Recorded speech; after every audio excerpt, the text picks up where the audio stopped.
Hello everyone! I'm here today with a new flip-through video. This is my TN, my traveler's notebook, that I did that has all the books I read in 2020. It's finally done.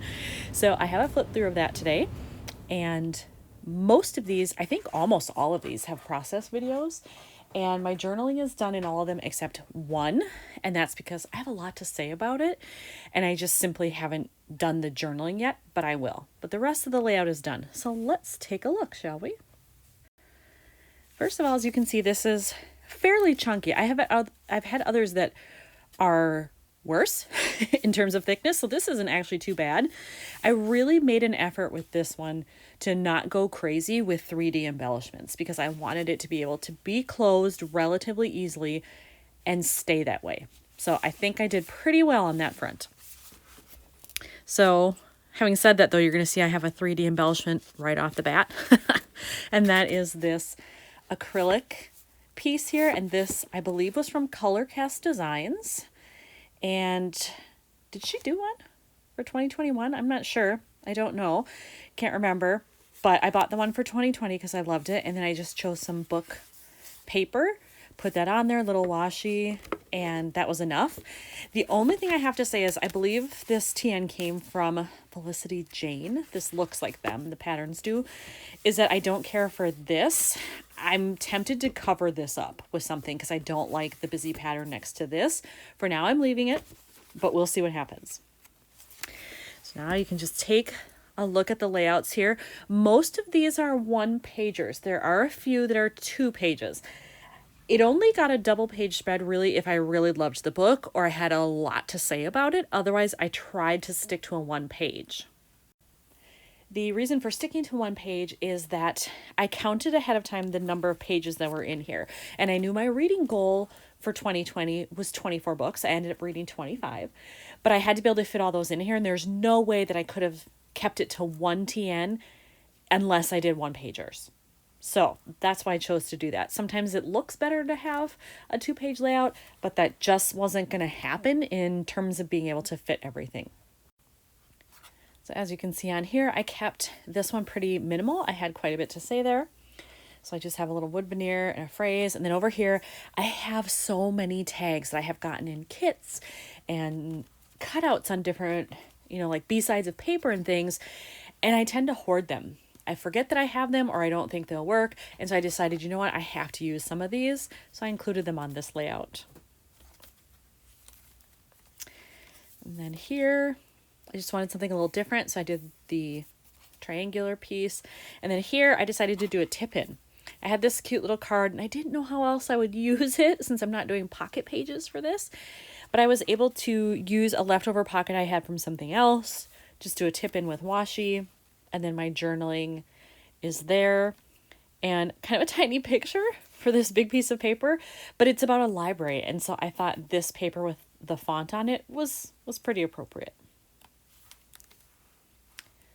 And then 2 more singles because I liked the books, but they weren't my absolute favorites. So I didn't feel a 2-page spread was warranted.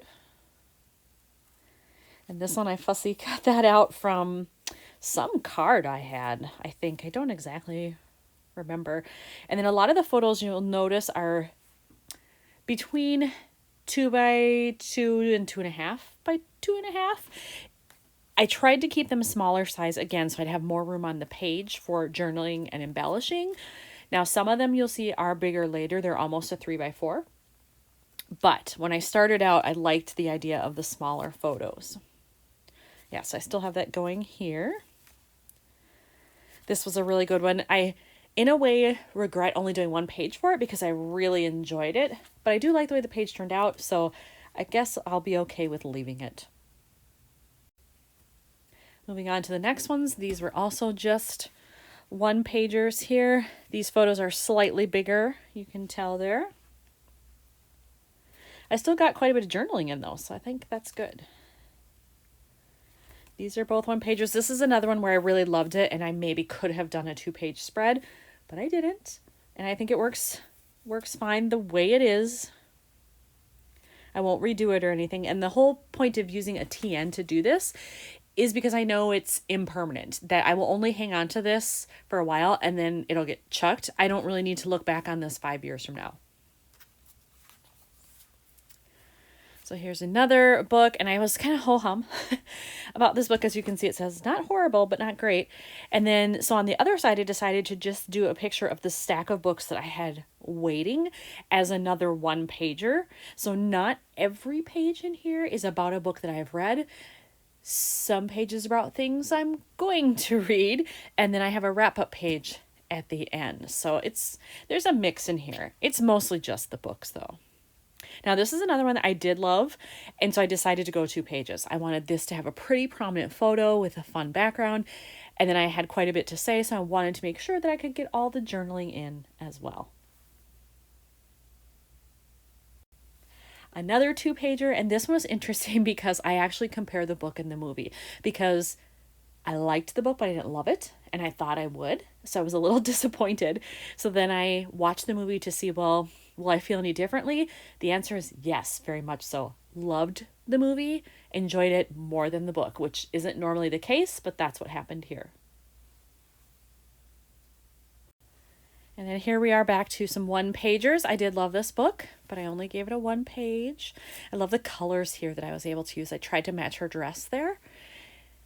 And I'm happy with the way that turned out. I like it's a very feminine pattern here, I think, and it works well with the background and with her dress there. And then these were, again, books that I liked but didn't love. This is one in a series that I read, and this is my least favorite in the series. And I hate to say that, but it's true, and I wanted to be honest in my review of it. So it definitely only got a 1 page. And then here's one that I loved. And again, I have so many of these labels. It's similar to the tag problem that I decided I would just use a bunch to do my journaling. It helps use them up. It's visually interesting. And then just a little piece of washi. So that really made that work, I think. And then over here again, this is not about a single book. It's about how many books I have sitting in my Chirp account. They're audiobooks. I have a lot. I keep telling myself, don't buy more. Yet I do. They send me a daily thing saying, here's today's deals, and I often fall for it. And so I have bought a lot of books that way. So this is only a small selection of what I actually have on there, but I did want to do a page about that. And then here we are back to books I actually read before The Crown. I rather enjoyed both of these, but I still only gave them 1 page because I knew I was getting towards the end and I had to save space just in case. And it's a good thing I did because I ended up doing a 2-pager later. Here I have 2 singles, and now we're right at the end of the year. This is the last 3 books, these 2 and the next one, that I read for the year. And so I was trying to fit it all in at the end. I still got quite a bit of journaling in here for both of those, which is great. And I like having a mix of where I just freehand and then where I actually have lines. Just aesthetically, I like it, but it also just mixes it up for me and keeps it fresh and interesting for me to add my journaling. And then here I kept it really simple. These are puffy stickers on both sides. So I didn't have to do a whole lot because the paper was busy enough. So it let me have really simple embellishments, which I like. And then this was my last book of the year. And like I said, this is the only one I did not journal yet. And that's because I have a lot to say about it. And I want to journal carefully about it. So I really need to think hard about what I want to say, how I want to say it. So I haven't done that yet, but the layout itself is done. And this is the last process video I did was for this one. And then finally, I have my wrap-up page. Again, not crazy about this being over here. I find it distracting next to this. But all I wanted to do here was just take screenshots from my reading challenge on Goodreads because it shows you all the books that I read in 2020. And then I just sized it down so that I could fit them all on here. It took 2 photos to do it, but I did get them all in there, at least the titles that you can see. And then all I chose to do was just add 2 strips of very thin washi and 1 puffy sticker and call it good. Because this, with all these books, it's really busy. I didn't want to overwhelm it. So that was the end. So I kept it pretty simple, I think, throughout, but still managed to do quite a bit of journaling to showcase the books I really liked and maybe the ones I didn't like so much. So that is my TN for 2020. I hope you enjoyed watching me put it together along the way and then seeing the final result. Thanks for watching.